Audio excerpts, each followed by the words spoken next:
Hi hello friends, ഞാൻ ഇന്നൊരു അടിപൊളി അവിയലിൻ്റെ റെസിപ്പി ആയിട്ടാണ് വന്നിട്ടുള്ളത്. നമ്മുടെ മലബാർ സ്റ്റൈലിലുള്ള അവിയലാണ്. പല നാട്ടിൽ പല രീതിയിലാണ് അവിയൽ വെക്കാറുള്ളത്. ഇത് നമുക്ക് നല്ല മലപ്പുറം സ്റ്റൈലിൽ തന്നെ വെക്കാം. നമ്മുടെ മലബാർ സ്റ്റൈൽ അവിയൽ വെക്കുമ്പോൾ അതിൽ ഉപയോഗിക്കുന്ന പച്ചക്കറി ക്യാരറ്റ്, ചേന, പയറ്, മുരിങ്ങക്കായ, അതുപോലെ പച്ചക്കായ, ചെറിയൊരു കഷ്ണം കയ്പ, ഇത് മാത്രമാണ് നമ്മൾ ഉപയോഗിക്കാറുള്ളൂ. അവിയലല്ലേ, അവിയലിൽ എല്ലാ പച്ചക്കറി ഇടാമെന്ന് പറഞ്ഞിട്ട് ചില ആളുകൾ ഇല്ല പച്ചക്കറി മൊത്തം അരിഞ്ഞിട്ടിട്ട് അവിയലിന് കുളമാക്കാറുണ്ട്.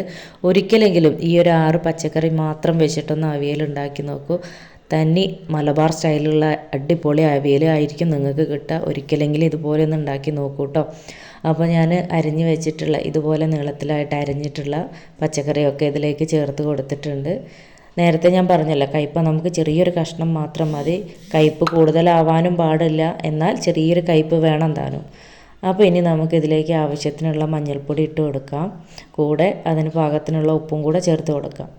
ഇനി നമുക്കിതിലേക്കൊരു അര ഗ്ലാസ് മുതൽ 3/4 ഗ്ലാസ് വരെ ഒന്ന് വെള്ളം ഒഴിച്ചു കൊടുക്കാം. പച്ചക്കറി ഒന്ന് വേവിച്ചെടുക്കാനായിട്ട്. കൂടുതലായിട്ട് വെള്ളം ഒഴിക്കുകയും ചെയ്യരുത്, എന്നുവെച്ചാൽ ആവിയിൽ കിടന്നിട്ട് വേണം ഇത് വേവാനായിട്ട്. അപ്പോൾ ഞാനിത് അടുപ്പിൽ വെച്ചിട്ട് സിമ്മിലിട്ടിട്ടാണ് വേവിക്കുന്നത്.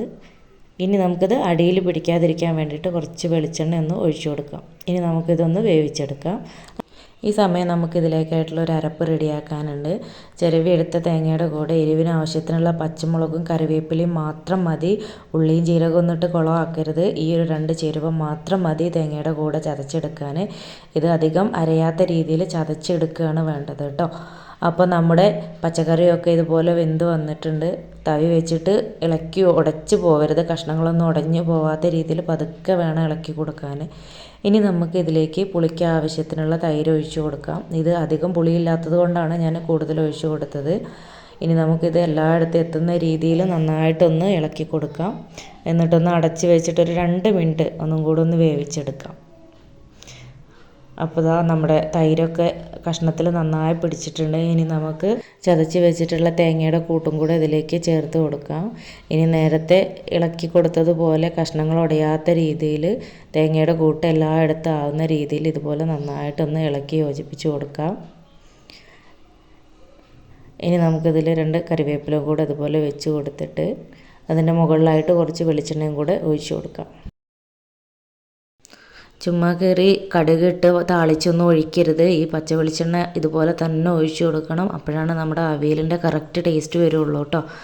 അപ്പോൾ നമ്മുടെ അടിപൊളി മലബാർ സ്റ്റൈലിലുള്ള അവിയൽ ഇവിടെ റെഡി ആയിട്ടുണ്ട്.